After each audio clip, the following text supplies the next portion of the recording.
নমস্কার, শিপ্রা টিউটোরিয়াল চ্যানেলে সবাইকে তোমাদের স্বাগত জানাই। আমি আজকে তোমাদের সপ্তম শ্রেণীর ষষ্ঠ অধ্যায়ের বিষয়বস্তু, সেটি হচ্ছে সুলতানি যুগে ব্যবসা বাণিজ্য। সুলতানি যুগে ব্যবসা বাণিজ্য এই নিয়ে আলোচনা করব। সুলতানি যুগ মানে তখন দিল্লি শহরকে কেন্দ্র করে যে ব্যবসা বাণিজ্য হয়েছিল সেটাকে নিয়ে আজকে আলোচনা করব। কি ধরনের ব্যবসা বাণিজ্য হয়েছিল সেটা আজকে আমি আলোচনা করব। আসলে সুলতানি যুগে আভ্যন্তরীণ এবং বৈদেশিক দুরকম ধরনেরই কিন্তু বাণিজ্যের বিস্তার ঘটেছিল, যেটা সেই সময় অর্থনীতিকে অনেকটা উন্নত করেছিল বা অর্থনীতির বিকাশ ঘটেছিল। মানে সুলতানি পিরিয়ডে দুরকমের বাণিজ্য হতো, দুরকম ট্রেডিং হতো, ডোমেস্টিক ট্রেড বা আভ্যন্তরীণ বাণিজ্য এবং বৈদেশিক বাণিজ্য বা ফরেন ট্রেড বা ইন্টারন্যাশনাল ট্রেড। এই দু ধরনের ট্রেডিং এ কিন্তু এক্সটেন্ড হয়েছিল এবং তার ফলে কিন্তু এই সময় ইকোনমিক সিস্টেম অনেক ডেভেলপ হয়েছিল, ইকোনমিক্স অনেক কিন্তু ডেভেলপ করেছিল। এবার কিন্তু প্রশ্ন হচ্ছে যে এই যে সুলতানি যুগে ব্যবসা বাণিজ্যের বিকাশ ঘটেছিল বা বিস্তার ঘটেছিল, সেটার কারণটা কি? আগে আমি সেই বিষয়টা আলোচনা করব। কি কারণে এই সময় ব্যবসা বাণিজ্যের বিস্তার ঘটেছিল? আসলে তোমাদের মানে রিজনটা কি, যে কারণে এই ট্রেডিংটা এক্সটেন্ড করেছিল আর কি। আসলে খ্রিস্টীয় ত্রয়োদশ এবং চতুর্দশ শতক মানে 13 to 14 সেঞ্চুরি এরকম সময় বিভিন্ন দিল্লির সুলতানরা নতুন নতুন দিল্লিকে কেন্দ্র করে শহর তৈরি করেছিল। তোমাদের আমি সেটা আলোচনা করেছি, একটা তালিকার মাধ্যমে তোমাদের দেখিয়েছি যে নতুন নতুন শহর তারা তৈরি করেছিল। এবার সেই যে শহরগুলি তৈরি করেছিল এবং পুরনো শহরগুলোতেও তারা কিন্তু ঘর বাড়ি বানিয়েছিল এবং সেই যে শহরগুলো তৈরি করেছিল সেই শহরে তারা মানে সুলতানরা এবং তাদের অভিজাতরা, তাদের সেনাবাহিনী এবং সাধারণ যারা জনগণ তারা কিন্তু থাকতে শুরু করেছিল। মানে এই নতুন নতুন নিউ নিউ সিটিগুলোতে তারা কিন্তু সুলতান, তাদের অ্যারিস্টোক্রেটস বা তাদের যারা আর কি আর্মি এবং তাদের নর্মাল যে সাধারণ জনগণ আর কি পিপল, তারা প্রত্যেকে কিন্তু এই শহরগুলোতে থাকা শুরু করার ফলে শহরগুলি কিন্তু জনবহুল হয়ে উঠেছিল, মানে সিটিগুলো খুব পপুলেটেড হয়ে গেছিল। এবার এই যে শহরে তারা থাকা শুরু করেছিল, তাহলে শহরে থাকতে গেলে তার প্রয়োজনীয় কিছু জিনিস তো তৈরি করার প্রয়োজন হয়। সেই জিনিসপত্রগুলো কি কি ছিল? শহরে একটা ওই শহরগুলিতে নতুন অনেক জিনিস তৈরি হয়েছিল। সেগুলো কি কি? এক হচ্ছে প্রাসাদ, তোমাদের প্রাসাদ ঘর বাড়ি, আর যেটা আগেই বললাম মানে ম্যানশন অট্টালিকা, যেখানে সুলতানরা এবং তাদের অভিজাত পরিবারের মানুষজনেরা থাকতো, প্রাসাদ তৈরি হয়েছিল। তার সঙ্গে সঙ্গে মসজিদ বা মস্ক, যেখানে আর কি তারা তাদের ইসলাম ধর্মকে চর্চা করতো, হ্যাঁ, ধর্মের প্রয়োজনে মসজিদ তৈরি হয়েছিল। এবং বাজার বা মার্কেট, বেচা কেনা করার জন্য মার্কেট তৈরি হয়েছিল, জিনিসপত্র কিনবে বিক্রি করবে তার জন্য বাজার তৈরি হয়েছিল, মার্কেট। এবং বিভিন্ন রাস্তাঘাট, রোড, সেটা তৈরি করতেই হবে, নাহলে মানুষ যাতায়াত কি করে করবে, তাই রোড তৈরি হয়েছিল। সরাইখানা, সরাইখানা মানে কি বলে, ইন যাকে বলে, মানে বর্তমানেও যেমন হোটেল যেগুলো আর কি, মানে ব্যবসা বাণিজ্য করতে যারা আসতো তারা তো রাস্তাঘাটে কোনো হোটেলে থাকার সুবিধার জন্য সরাইখানা তৈরি হয়েছিল, ইন তৈরি হয়েছিল। এছাড়া স্নানাগার, স্নান করার জন্য স্নানাগার তৈরি হয়েছিল, বাথ হাউস, যেটা তোমাদের আমি আগের দিন স্নানাগার নিয়ে আলোচনাও করেছি। তারপরে জল সরবরাহ ব্যবস্থা মানে যে ওয়াটার সাপ্লাই সিস্টেম, সেটাকেও তৈরি করার জন্য এই যে এতগুলো জিনিস তৈরি হয়েছিল, তার জন্য তো কাঁচা মাল মানে র মেটেরিয়াল যাকে বলে, সেগুলো কি? ইট, বালি, সিমেন্ট বা দামি পাথর, যেগুলো দিয়ে প্রাসাদ তৈরি হয়েছিল, এই সব জিনিসের তো প্রয়োজন হয়েছিল। তো সেই সব জিনিসের যোগান দেওয়াকে কেন্দ্র করে কিন্তু বাণিজ্য চলছিল বা ট্রেডিং চলছিল। মানে র মেটেরিয়াল গুলোকে কিভাবে তার সাপ্লাইকে কেন্দ্র করে, এই র মেটেরিয়ালের সাপ্লাইকে কেন্দ্র করে কিন্তু ট্রেডিং চলছিল এবং এর ফলে কিন্তু ব্যবসা বাণিজ্যে এই সময় বিস্তার ঘটেছিল।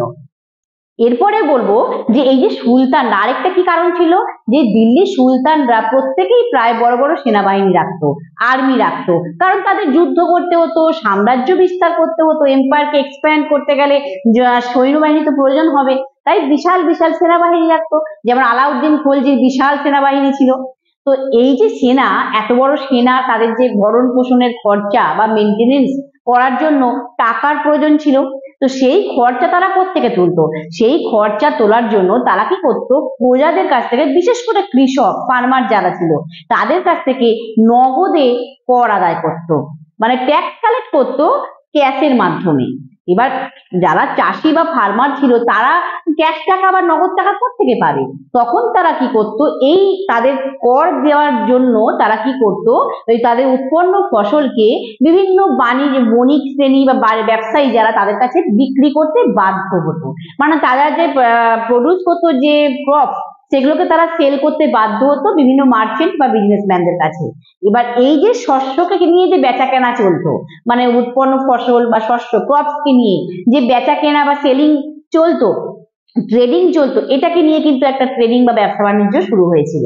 এটাও কিন্তু ব্যবসা বাণিজ্যের বিকাশ ঘটানোর একটা অন্যতম কারণ ছিল।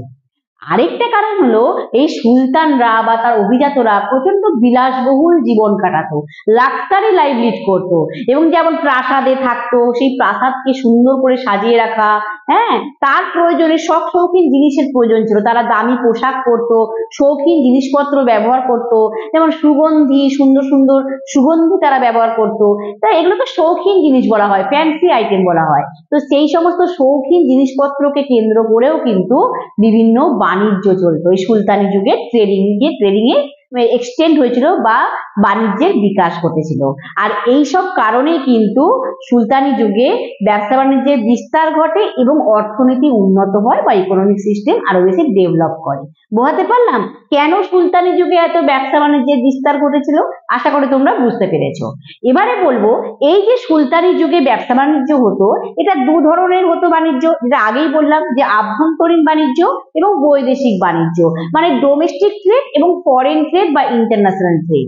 মানে দেশের ভিতরে আভ্যন্তরীণ বাণিজ্য, মানে দেশের ভিতরে বাণিজ্য। এবার সেই আজকে আমি শুধু তোমাদের দেশের ভিতরের বাণিজ্যটা আলোচনা করব, মানে আভ্যন্তরীণ বাণিজ্যটা তোমাদের আজকে আলোচনা করব। এই যে সুলতানি যুগে সাম্রাজ্যের ভেতরে বা দেশের ভিতরে দু ধরনের আভ্যন্তরীণ বাণিজ্য হতো, দেশের ভিতরে দু ধরনের বাণিজ্য হতো। এক হচ্ছে গ্রামের সঙ্গে শহরের বাণিজ্য হতো, দুই হচ্ছে দুটি শহরের মধ্যে বাণিজ্য হতো। এবার গ্রামের সঙ্গে শহরের বাণিজ্যটা কি কি জিনিস নিয়ে হতো? আসলে তোমাদের আমি আগেই বলেছি, শহরে যে মানুষজনেরা থাকা শুরু করেছিল, সাধারণ মানুষরা বিশেষ করে, তাদের তো নিত্য প্রয়োজনীয় জিনিসপত্রের প্রয়োজন হতো, ডেইলি নেসেসিটি যে থিংস গুলো, সেগুলো তো প্রয়োজন ছিল। সেই জিনিসপত্রের যোগান দেওয়ার জন্য গ্রামের মানুষজন কি করতো, শহরের বাজারে সেগুলোকে রপ্তানি করতো বা ইম্পোর্ট করতো, এবং যে জিনিসপত্রগুলো কিন্তু অনেক কম দামি থাকতো, কিন্তু অনেকটা পরিমাণে তারা রপ্তানি করতো। এই জিনিসপত্রগুলো কি কি ছিল? এগুলো ছিল কি কি হচ্ছে, প্রথমে খাদ্যশস্য, নানা রকমের খাদ্যশস্য, ভ্যারিয়াস ফুড গ্রেন যাকে বলে, যেমন ধান, মানে চাল, গম, ডাল, বিভিন্ন ধরনের ডাল, এগুলো সব গ্রামে তো চাষ হতো, সেখান থেকে শহরে রপ্তানি হতো। দুই হচ্ছে খাবার তেল, কুকিং অয়েল, সেটাও কিন্তু সেই সময় চাষ করা হতো, তার থেকে তেল পাওয়া যেত। তো খাবার তেল, ঘি, সেটাও গ্রাম থেকে তৈরি করে পাঠানো হতো। সবজি, ক্ষেতের মধ্যে প্রচুর সবজি হতো, সেগুলোকে তারা পাঠাতো, রপ্তানি করতো, যেটা এখনো বর্তমানে এরকম চলে আর কি, গ্রাম থেকে জিনিসপত্র আসে। তারপর ফল, ফ্রুটস, ভেজিটেবল, ফ্রুটস, তারপর নুন, সল্ট, এগুলো সবই কিন্তু ওই গ্রাম থেকে রপ্তানি করা হতো শহরে, ইম্পোর্ট করা হতো, এবং শহরের বাজারে সেগুলো বেচা কেনা চলতো, সেগুলোকে নিয়ে ট্রেডিং চলতো। এইভাবে কিন্তু, এবং শহরের মানুষরা সেই বাজার থেকে জিনিসপত্রগুলো কিনতে পারতো। এইভাবে কিন্তু গ্রাম আর শহরের মধ্যে বাণিজ্য চলতো। বুঝতে পারলাম? আরেকটা হতো একটা শহরের সঙ্গে আরেকটা শহরের বাণিজ্য হতো। সেটা কি জিনিস নিয়ে? সেগুলি হতো শৌখিন দ্রব্য, ফ্যান্সি আইটেম, যেগুলো আমি আগেই বললাম যে সুলতানদের বিলাসবহুল জীবন কাটানোর জন্য শৌখিন জিনিসপত্রের প্রয়োজন ছিল। তো সেই ফ্যান্সি আইটেম বা শৌখিন জিনিসপত্রকে কেন্দ্র করে একটা শহরের সঙ্গে আরেকটা শহরের বাণিজ্য চলতো। আর দিল্লি তো সাম্রাজ্যের রাজধানী ছিল, ক্যাপিটাল ছিল, যেটা এখনো তাই আছে। তো সুলতানরা তো স্বভাবতই দিল্লিতেই থাকতো, সুলতানরা বা অভিজাতরা। তাই সাম্রাজ্যের বিভিন্ন এলাকা থেকে দামি মদ, যেটা আর কি তারা ব্যবহার করতো, বা তোমার সুগন্ধি, বা মানে মসলিনের বস্ত্র, দামি যেগুলো মসলিনের বস্ত্র আর কি, সুন্দর সূক্ষ্ম সূক্ষ্ম কাজ করা কাপড় আর কি, মসলিনের কাপড়, এগুলো কিন্তু সাম্রাজ্যের বিভিন্ন এলাকা থেকে দিল্লিতে আমদানি করা হতো, দিল্লিতে যেগুলো সুলতানদের ব্যবহার জন্য বা অভিজাতদের ব্যবহারের জন্য আসতো। এছাড়াও বাংলা, করমণ্ডল, গুজরাট, এসব জায়গায় যে রেশমের বস্ত্র, সেটা কিন্তু দেশের সব জায়গাতেই তার চাহিদা ছিল। আর এই সুলতানি যুগেই কিন্তু চরকায় সুতো কেটে কাপড় বোনা শুরু হয়েছিল। চরকা মনে পড়ছে? চরকায় সুতো কেটে কাপড় বোনা সেই জিনিসটা কিন্তু এই সুলতানি পিরিয়ডই শুরু হয়েছিল।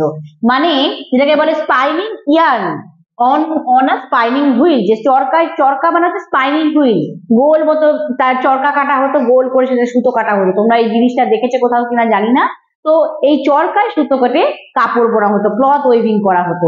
এটা কিন্তু সুলতানি যুগেই শুরু হয়েছিল। আরেকটা কি, সুলতানি যুগে কিন্তু হস্তশিল্পেরও বাণিজ্য চলতো। হ্যান্ডিক্রাফট প্রোডাক্টস, হাতের তৈরি জিনিসপত্র, সেগুলো কিন্তু এই সুলতানি যুগ থেকেই শুরু হয়েছিল তার বাণিজ্য বা ট্রেডিং। এবং এগুলো কি কি দিয়ে তৈরি হতো? চামড়া দিয়ে, লেদার দিয়ে তৈরি হতো, কাঠ দিয়ে, উড দিয়ে তৈরি হতো, বা যে কোনো ধাতু মেটাল দিয়ে তৈরি হতো। এই সমস্ত হস্তশিল্পগুলো মানে এই হ্যান্ডিক্রাফট প্রোডাক্ট গুলো, এগুলো কারা ব্যবহার করতো? বিশেষ করে সুলতানরা বা অভিজাতরাই ব্যবহার করতো তাদের প্রাসাদ অট্টালিকাতে রাখার জন্য। এছাড়াও সাধারণ মানুষদেরও প্রয়োজনে জিনিসপত্রের জন্য এগুলি ব্যবসা বাণিজ্য চলতো। এবং এইভাবে যেমন গালিচা বা কার্পেট, যেটাকে বলে বর্তমানে কার্পেট, তাকে কেন্দ্র করে কিন্তু বাণিজ্য চলতো। আর এই সুলতানি যুগেই কিন্তু কাগজ তৈরির কাজটা শুরু হয়েছিল, পেপার মেকিং শুরু হয়েছিল। তা এই সব জিনিসগুলো কিন্তু সুলতানি আমলেই তৈরি হয়েছিল, ব্যবসা বাণিজ্যের বিকাশটা ঘটেছিল। আর এই যে ব্যবসা বাণিজ্যের সুবিধা করার জন্য বা এই যে প্রজাদের কাছ থেকে কর আদায় সুবিধার জন্য এই সুলতানরা কি করেছিলেন? বিভিন্ন ধরনের মুদ্রা চালু করেছিলেন, কয়েন চালু করেছিলেন।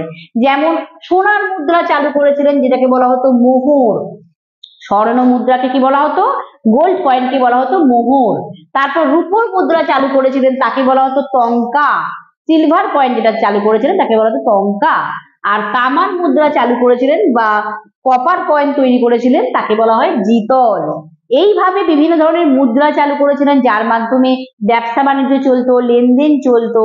আর এদিকে তোমার ব্যবসা বাণিজ্যের সঙ্গে সঙ্গে কর আদায় করাতেও সুবিধা হতো, যেহেতু ওরা নগদ টাকাতেই কর নিত।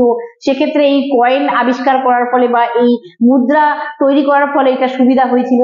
এইভাবেই সুলতানি যুগে কিন্তু দেশের ভিতরে বাণিজ্য চলতো, এইরকম দুরকম পদ্ধতিতে বাণিজ্য চলতো, এবং আভ্যন্তরীণ বাণিজ্যের যথেষ্ট আর কি বিস্তার ঘটেছিল, বা ডোমেস্টিক ট্রেড কিন্তু যথেষ্ট এক্সটেন্ড করেছিল, যেটা কিন্তু অর্থনীতিকে উন্নত করতে সাহায্য করেছিল। এই হলো সুলতানি যুগের ব্যবসা বাণিজ্যের একটা ধাপ তোমাদের আলোচনা করলাম, আভ্যন্তরীণ বাণিজ্যটা আলোচনা করলাম। এর পরের দিন আমি তোমাদের বৈদেশিক বাণিজ্য আলোচনা করবো, মানে যেটা ফরেন ট্রেড বা ইন্টারন্যাশনাল ট্রেড, মানে দিল্লি থেকে বা দিল্লি সুলতানি সাম্রাজ্য থেকে বাইরের জায়গাতে জিনিসপত্র রপ্তানি করা হতো, সেই জিনিসটা নিয়ে আলোচনা করব। আজকে আমার এই বিষয়ের আলোচনা এই পর্যন্তই আমি করলাম। তোমাদের আশা করি তোমরা বুঝতে পেরেছো সুলতানি যুগে কিভাবে ব্যবসা বাণিজ্য হতো, আর ব্যবসা বাণিজ্য কেন বিকাশ ঘটেছিল সেটাও কিন্তু আমি কারণগুলো পরপর তোমাদের আলোচনা করে দিয়েছি। আশা করি তোমরা বুঝতে পেরেছো। এইখানেই আমি এই বিষয়ের আলোচনা শেষ করছি, এবং আলোচনার শেষে তোমাদের আবারও বলতে চাই, যারা এখনো শিপ্রা টিউটোরিয়াল চ্যানেলটি সাবস্ক্রাইব করোনি, চ্যানেলটি সাবস্ক্রাইব করে নিও, পাশে থাকা বেল আইকনটি অবশ্যই প্রেস করো, তাহলে নোটিফিকেশন পাবে। আর যারা আমার চ্যানেলকে ফলো করছো তারা তোমাদের বন্ধু বান্ধবদের শেয়ার করো, যাতে তারাও ইতিহাস বিষয়টি নিয়ে উপকৃত হয়। এবং যে সমস্ত গার্জেনরা বলবো আমি, ছাত্রছাত্রীদের মা বাবা, তারাও দেখছেও বা দেখছেন আপনারাও কিন্তু আপনাদের পরিচিত মহলে এগুলোকে শেয়ার করুন, যাতে ইতিহাস বিষয়টা সবার কাছে খুবই গ্রহণযোগ্য হয়ে যায়, সহজ হয়ে যায়, ভয়টা কেটে যায়। এটাই কিন্তু আমার মূল উদ্দেশ্য। তাই এই চ্যানেলটি অবশ্যই সাবস্ক্রাইব করুন। এখানে আমি আমার আলোচনা শেষ করছি। নমস্কার।